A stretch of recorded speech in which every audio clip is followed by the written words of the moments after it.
Hello students, I am Hardik Sheta from Saraswat International Academy Vapi. आज हम standard 12 subject physics chapter number 7 alternating current start करेंगे। ठीक है, तो सबसे पहले आज हमें क्या पढ़ना है वो देख लेते हैं। सबसे पहले ये समझना है अल्टरनेटिंग करंट है क्या। उसके बाद हम वोल्टेज है उसकी instantaneous value, average value, RMS value, ये सब कैसे निकालें वो समझेंगे। ठीक है, तो अल्टरनेटिंग करंट है क्या, तो चैप्टर नंबर 6 का जो लास्ट टॉपिक था आपको याद है तो एसी जनरेटर। ठीक है, एसी जनरेटर में क्या हो रहा था, तो यहां पे एक कॉइल थी और ये कॉइल स्लिप रिंग के साथ जुड़ी हुई थी और स्लिप रिंग्स के साथ ब्रश थे। ठीक है, let's say x and Y, और ये रेक्टेंगुलर कॉइल है उसको नाम दे देते हैं ABCD। ठीक है, ये कॉइल को हम एक्सिस के हिसाब से रोटेट कराते थे और हमें यहाँ पे करंट कुछ इस तरह मिल रहा था कि एक बार करंट यहाँ से निकलेगा और यहाँ से एंटर होगा। ठीक है, हाफ सर्कल फिनिश हो जाए, मतलब हाफ रोटेशन अगर कंप्लीट हो गया तो ये जो ए पोजीशन है वो इधर पहुंचेगी, बी पोजीशन इधर।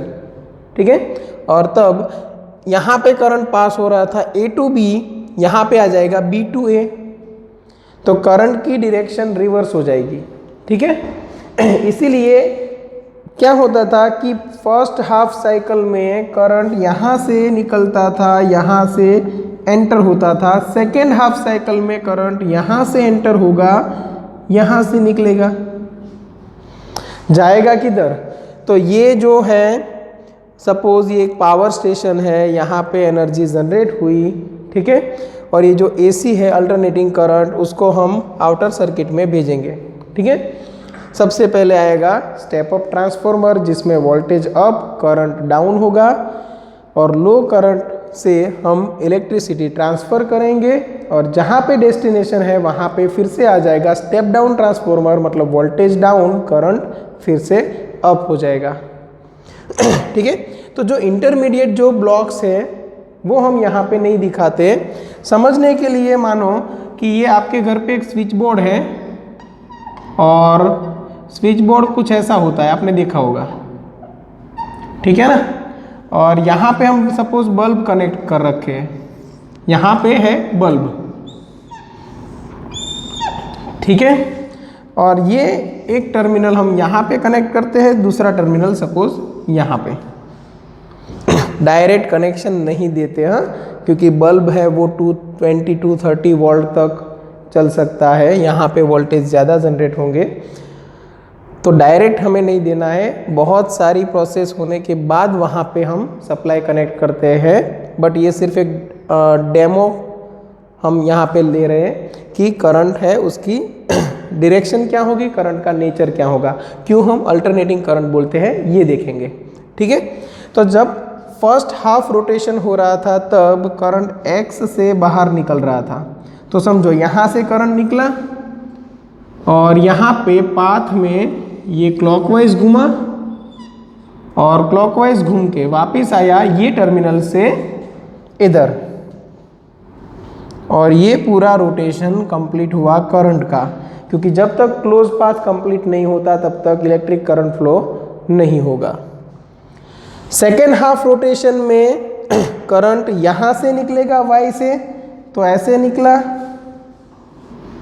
और यहाँ पे ये एंटी क्लॉकवाइज घूमेगा और इधर आएगा और यहाँ से X और ऐसे। एक बार करंट का रोटेशन यहाँ पे देखा जाए तो क्लॉकवाइज होगा और एक बार एंटी क्लॉकवाइज, क्योंकि यहाँ पे रोटेशन हो रहा है। तो यहाँ पे जो रोटेशन की फ्रीक्वेंसी होगी वहाँ वही फ्रीक्वेंसी आपको यहाँ पे मिलेगी, ये जो करंट अपनी डायरेक्शन चेंज कर रहा है उसकी। अगर मैं नॉर्मल एक वोल्ट मीटर यहाँ पे लगा दूँ, नॉर्मल वोल्ट मीटर, ठीक है, तो फिर उसमें जो डायल है वो इनिशियली 0 पे था, जब करंट क्लॉकवाइज डायरेक्शन में घुमा तब ये डायल अपनी डायरेक्शन ऐसे चेंज करेगा, मतलब मैग्नीट्यूड ऑफ वोल्टेज इंक्रीज होगा इन वन साइड, तो यहाँ तक आएगा सपोज। फिर ये जो इसी डायरेक्शन में करंट है उसकी वैल्यू डिक्रीज होती जाएगी और वापस आएगा 0 पे। फिर ये डायरेक्शन अल्टर हो गई, मतलब पहले क्लॉकवाइज घूम रहा था, अभी एंटी क्लॉकवाइज घूमना स्टार्ट किया, तो ये डायरेक्शन में इंक्रीज होगा वोल्टेज, ठीक है ना। तो वोल्टेज है उसकी, मतलब वोल्टमीटर की जो नीडल है वो ऐसे ऐसे ऑसिलेट करेगी, ठीक है। मतलब क्या हुआ कि एक बार पॉजिटिव साइकिल आएगी, फिर वापस 0 होगा, नेगेटिव साइकिल वापस 0। तो आप टाइम के साथ अगर वोल्टेज का ग्राफ बनाओ तो वो आपको ऐसा मिलेगा।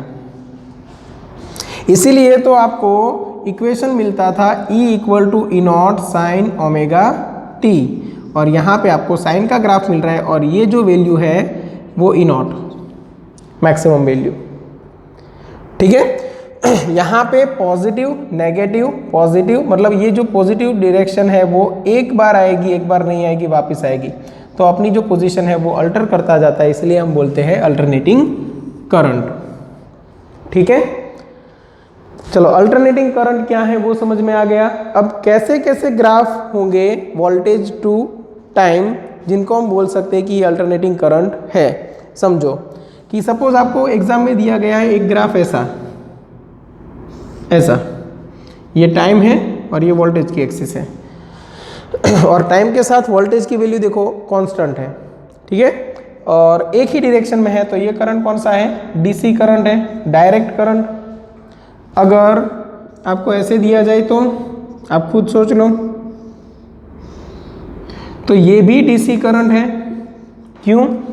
यहाँ पे मैग्नीट्यूड ऑफ वोल्टेज चेंज हो रहा है, मतलब ये नीडल है, समझना, ऐसे जाएगी ऐसे, मैग्नीट्यूड ऑफ वोल्टेज चेंज हो रहा है, डायरेक्शन चेंज नहीं हो रही है। यहाँ पे जीरो लाइन को ये क्रॉस नहीं कर रहा है ग्राफ, मतलब वोल्टेज की वैल्यू अप डाउन हो रही है बट ऑलवेज पॉजिटिव रहता है, मतलब एक ही डायरेक्शन में रहता है, एक ही डायरेक्शन में है, तो आप बोलोगे डायरेक्ट करंट। हाँ, ये चीज़ अलग है कि ये प्योर डीसी नहीं है, प्योर डायरेक्ट करंट नहीं है, इसमें छोटे छोटे पल्सेस है, इसीलिए ये प्योर डीसी है और इसको बोला जाता है पल्सेटिंग डीसी, ठीक है। चलो यहाँ तक क्लियर होगा। अभी हम सीखेंगे instantaneous value of AC voltage, average value and RMS value. Okay, तो एसी वोल्टेज के लिए इंस्टेंटेनियस वैल्यू, तो हमारे पास फॉर्मूला है V equal to V M sine omega t. Voltage है वो टाइम के साथ साथ ये इक्वेशन को फॉलो करके चेंज हो रहा है। साइन की मैक्सिमम वैल्यू प्लस और माइनस 1 होगी, ठीक है, एक साइड प्लस 1 दूसरी साइड -1, तो वोल्टेज की जो मैक्सिमम वैल्यू मिलेगी वो आप Vm एंड माइनस Vm मिलेगी, ठीक है। तो यहाँ पे जो ग्राफ बनता था उसमें पॉजिटिव डायरेक्शन में Vm वैल्यू थी, नेगेटिव में -Vm, और ये जो ग्राफ है वो प्लस Vm से लेके -Vm के बीच में ऑसिलेट करेगा, ठीक है। तो यहाँ पे जो वोल्टेज है V, आप बोलोगे voltage at time t, omega क्या है, एंगुलर फ्रीक्वेंसी, और Vm क्या है, मैक्सिमम वोल्टेज। एवरेज वैल्यू कैसे निकालें?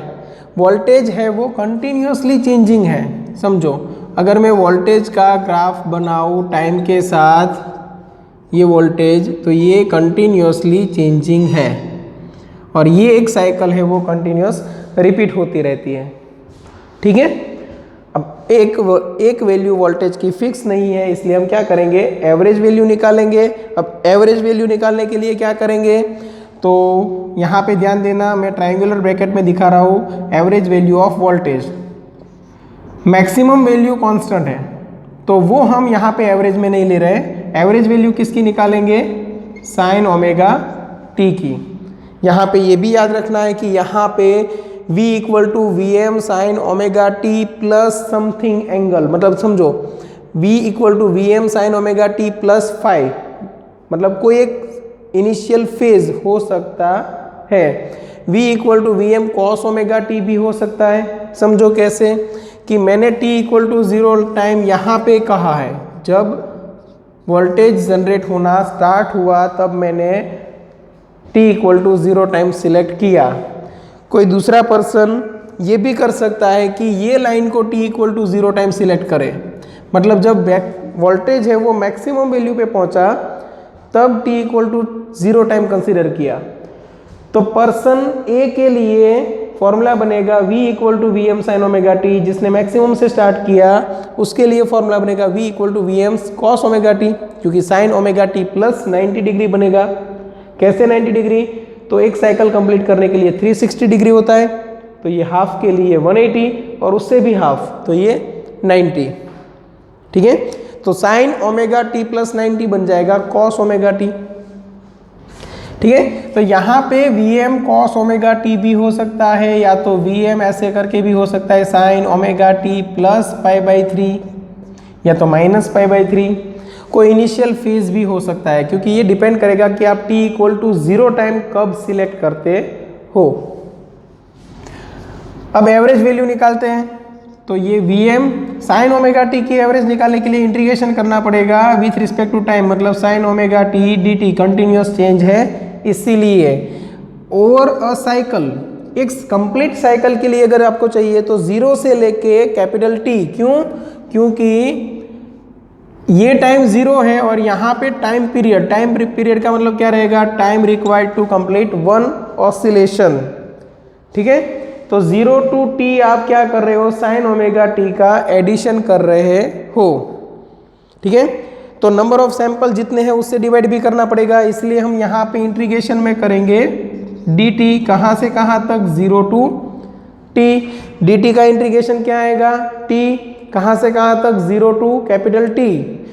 तो कैपिटल T माइनस 0 तो आपको मिल जाएगा कैपिटल T, और ये डिवीजन में है इसलिए मैं यहाँ पे डायरेक्ट लिख देता हूँ, यहाँ पे मैं डायरेक्ट लिख देता हूँ 1 कैपिटल T।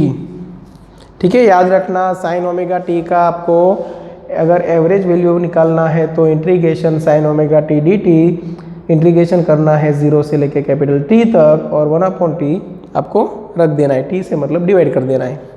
ठीक है, अभी तक हमने चैप्टर स्टार्ट नहीं किया है, क्योंकि सबसे पहले आप बेसिक्स जो है वो समझ लो, फिर हम चैप्टर को आगे बढ़ाएंगे। ठीक है, फर्स्ट थियरी से ही हमें ये चैप्टर स्टार्ट करना बाकी है। आप सिर्फ क्या कर रहे हो? जो बेसिक इन्फॉर्मेशन है वो कलेक्ट कर रहे हो। ठीक है, चलो, तो ये V m as it is divide by t as it is, sine omega t का इंटीग्रेशन बनेगा माइनस कॉस ओमेगा टी, और साथ में नीचे आपको ये ओमेगा टी का डिफ्रेंसिएशन करना पड़ेगा ओमेगा इंटू टी का 1, 0 से लेके कैपिटल T तक। अब ये ओमेगा तो कांस्टेंट है, उसको मैं बाहर निकाल सकता हूँ, तो यहाँ पे आएगा V m divide by omega capital T minus cos omega capital T, और ये माइनस और साथ में एक दूसरा माइनस आएगा माइनस कॉस ओमेगा इंटू 0। चलो, ये मैंने क्या किया है तो एक बार स्मॉल t की जगह पे कैपिटल T लिखा है, मतलब ये minus cos omega capital T पूरा लिख दिया। ये माइनस रूल का है, और यहाँ पे फिर से मैंने लिखा माइनस कॉस ओमेगा, और t की जगह पे सेकेंड टाइम मैंने लिखा है 0, एक बार अपर लिमिट एक बार लोअर लिमिट। चलो, यहाँ तक क्लियर होगा। अब v की एवरेज क्या मिलेगी? तो V m divide by omega t मतलब 2 पाई, क्योंकि ओमेगा इक्वल टू क्या होता है? ओमेगा इक्वल टू होता है 2 pi divide by capital T। Okay, तो सेम वे यहाँ पे माइनस कॉस ओमेगा टी की जगह पे 2 पाई और minus minus plus cos 0 degree, तो ये वी एम डिवाइड बाई 2 पाई और यहाँ पे माइनस 1 और प्लस 1, क्योंकि कॉस 2 पाई की वैल्यू भी 1, कॉस 0 की वैल्यू भी 1, माइनस 1 प्लस 1 मिलके क्या हो गया? 0। तो ये भी याद रखना है कि average value of AC voltage over a complete cycle is 0। ऐसा क्यों? तो समझो, यहाँ से यहाँ तक एवरेज वैल्यू निकालनी है, तो आप एवरेज कैसे निकालते हो? तो सभी जितने भी सैंपल्स है आपके पास, जितने भी वैल्यूज़ है उन सभी का आप क्या करते हो? एडिशन करते हो और divide by number of values. तो यहाँ पे हमें सबका एडिशन करना था, तो ये हाफ पार्ट का एडिशन किया, ये हाफ पार्ट का एडिशन किया, half positive half negative, addition मिल गया 0, क्योंकि जितनी वैल्यू पॉजिटिव आपको मिलेगी उतनी ही वैल्यू आपको यहाँ पे नेगेटिव मिलेगी। तो लॉजिकली सोचो तब भी आपको डायरेक्ट पता चल जाएगा कि यहाँ पे एवरेज वोल्टेज बन रहा है 0। ठीक है, ये एग्जाम में आ सकता है। तो एसी वोल्टेज में हमने देख लिया इंस्टेंटेनियस वैल्यू, उसके बाद एवरेज वैल्यू कैसे निकालते हैं। सेम वे इलेक्ट्रिक करंट के लिए I equal to I m sine omega t है, तो एवरेज करंट आपको मिलेगा सेम वे, सिर्फ यहाँ पे आएगा, यहाँ पे आई एम, बाकी आपको एवरेज वैल्यू तो साइन ओमेगा टी की ही निकालनी है, और उसकी एवरेज वैल्यू आपको क्या मिलने वाली है 0। ठीक है, तो ये दोनों कंप्लीट हुआ। अभी नेक्स्ट सेशन में हम देखते हैं RMS value of voltage. Okay, तो अभी आरएमएस वैल्यू निकालते हैं। तो V equal to V M sine omega t हमारे पास है। आरएमएस का मतलब सबको पता होगा, ठीक है। आरएमएस का मतलब रहेगा रूट मीन स्क्वायर, ठीक है, रूट मीन स्क्वायर। और आपको आरएमएस वैल्यू निकालने के लिए ऑपोजिट चल रहा है। सबसे पहले क्या बनाना है, स्क्वायर, स्क्वायर करने के बाद मीन, मीन मतलब एवरेज, और एवरेज वैल्यू निकालने के बाद वापस रूट। ऐसा क्यों किया गया है, क्योंकि आप अगर वोल्टेज की एवरेज वैल्यू निकालते थे तब आपको मिलती थी 0। 0 क्यों मिलती थी, क्योंकि ये जो नेगेटिव पार्ट है वो पॉजिटिव पार्ट के साथ कैंसल आउट होता था। तो हमने क्या किया, सबसे पहले स्क्वायर करके इसको क्या बना दिया, पॉजिटिव। फिर हमने हमारा काम कर लिया कौन सा, एवरेज वैल्यू निकालने का। तो एवरेज वैल्यू भी निकल गई। उसके बाद पहले जब हमने स्क्वायर किया था इसलिए हमने वापस कर दिया अंडर रूट। हाँ, ये चीज़ अलग है कि आपको एग्जैक्ट एवरेज वैल्यू नहीं मिलेगी, बट आरएमएस वैल्यू है वो, ये जो पॉजिटिव हाफ साइकिल की जो एवरेज वैल्यू होगी उसके आसपास आपको थोड़ी बहुत मिल जाएगी। ठीक है, चलो, तो सबसे पहला स्टेप 1 हमें क्या करना है, स्क्वायर करना है। चलो, स्क्वायर करने के लिए क्या करोगे, दोनों तरफ करना है। तो V square equal to V m square sine square omega t, square बन गया। अभी क्या करना है, मीन। तो average of V square equal to V m square, वो तो कांस्टेंट है, average of sine square omega t. तो ये वी एम स्क्वायर एवरेज कैसे निकालते थे, 1/t इंटीग्रेशन, इस बार आएगा sign square omega t d T, और 0 से लेके कैपिटल T तक। साइन ओमेगा टी होता या कॉस ओमेगा टी होता तो हम इंटीग्रेशन इजीली कर सकते थे, बट ये जो ट्रिग्नोमेट्रिक फंक्शंस है उनके अगर स्क्वायर वाले फंक्शन आ जाए तो उसका इंटीग्रेशन हम डायरेक्ट नहीं कर सकते। तो क्या करना पड़ेगा, तो आपको साइन स्क्वायर ओमेगा टी को किसी अदर फंक्शन में कन्वर्ट करना पड़ेगा। तो उसके लिए एक चीज़ याद रख लो, यहाँ पे cos 2 थीटा का फॉर्मूला मैथमेटिकल स्टूडेंट्स के लिए तो इजी है एकदम, ठीक है, और जो बायोलॉजी स्टूडेंट्स हैं उनके लिए ये फॉर्मूला याद रख लो, cos 2 theta equal to cos square theta minus sine square theta. दूसरा एक फॉर्मूला आपको यहाँ से मिल जाएगा। सपोज मैं अगर कॉस स्क्वायर थीटा की जगह पे 1 माइनस साइन स्क्वायर थीटा लिखूँ तो 1 माइनस ये बन जाएगा 2 साइन स्क्वायर थीटा, क्योंकि sine square theta plus cos square theta equal to 1, तो फिर cos square theta equal to 1 minus sine square theta आप लिख सकते हो। तो 1 minus sine square theta minus sine square theta तो मिल जाएगा 1 माइनस 2 साइन स्क्वायर थीटा। और अगर आप फर्स्ट फॉर्मूला में साइन स्क्वायर थीटा की जगह पे 1 माइनस कॉस स्क्वायर थीटा लिखो तो आपको मिलेगा 2 कॉस स्क्वायर थीटा माइनस 1, मतलब कॉस 2 थीटा के ये 3 फॉर्मूला है हमारे पास, जिसमें से ये फॉर्मूला हम यूज़ करेंगे क्योंकि हमारे पास है साइन स्क्वायर ओमेगा टी। तो सोचो कॉस 2 थीटा के लिए 1 माइनस 2 साइन स्क्वायर थीटा है, तो साइन स्क्वायर थीटा मुझे क्या मिलेगा, 1 minus cos 2 theta divide by 2। तो सेम वे यहाँ पे भी V m square integration 1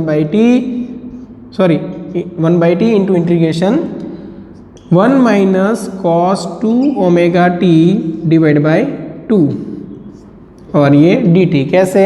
sign square theta हमने निकाला 1 माइनस कॉस 2 थीटा और ये जो 2 था इधर वो नीचे गया। क्लियर? तो 1 minus cos 2 omega t divide by 2।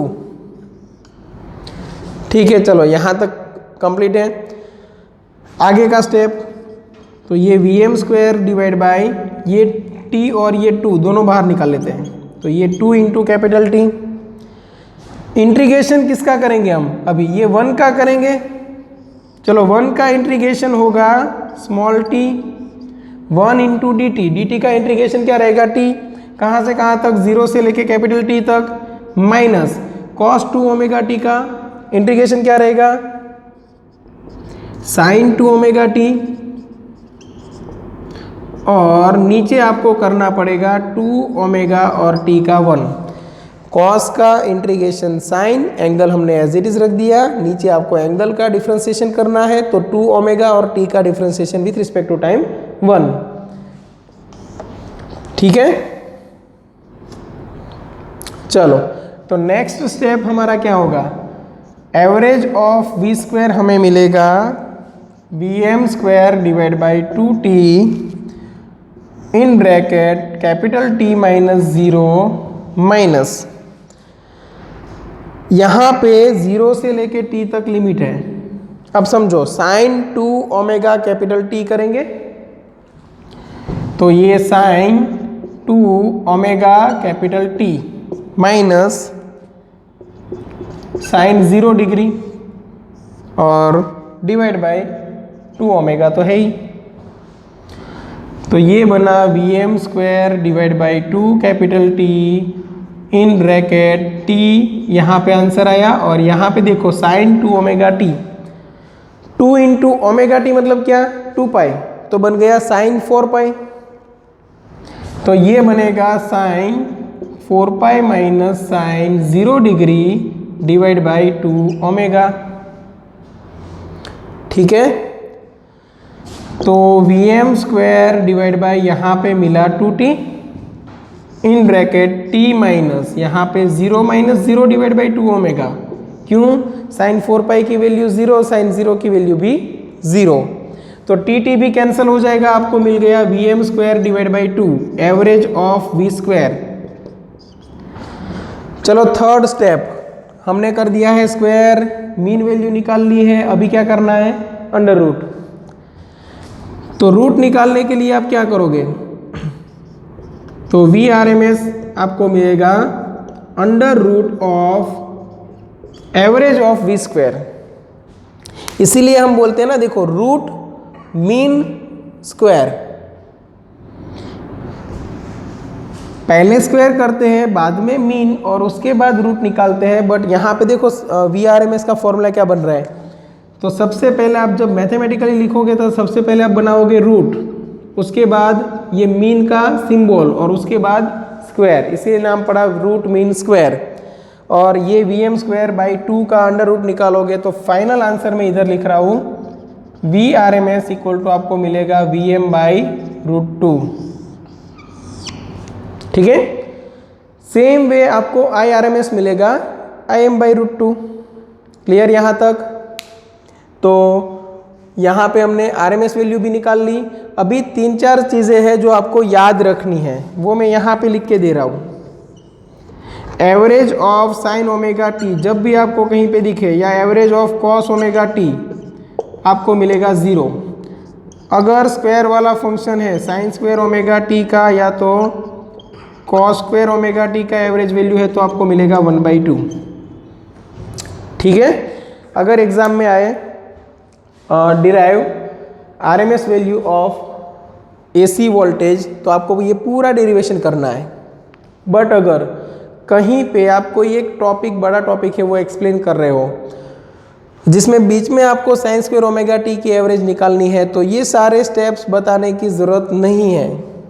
तब आप डायरेक्ट 1/2 ले सकते हो। देखो ये वी एम स्क्वायर तो था ही, तो साथ में क्या बचा है यहाँ पे? डिवाइड बाई 2, मतलब ये साइन स्क्वायर ओमेगा टी की एवरेज हमें क्या मिली? 1/2। तो ये याद रखना है, जब भी आपको साइन या कॉस दिया हुआ है और फंक्शन है टाइम का, ठीक है, स्क्वायर नहीं है तब एवरेज वैल्यू आएगी 0। फिर वो साइन ओमेगा टी हो, साइन 2 ओमेगा टी हो, sign omega T plus 30 degree हो, एवरेज वैल्यू आपको मिलेगी 0। और वहीं पे अगर स्क्वायर है तो 1/2। ठीक है, तो ये डेरिवेशन अच्छे से लिख लेना, एग्जाम में आ सकता है, और 2-3 बार रिटर्न प्रैक्टिस कर लेना। ठीक है, नेक्स्ट लेक्चर से हम सिलेबस को आगे बढ़ाएंगे। Okay, thank you.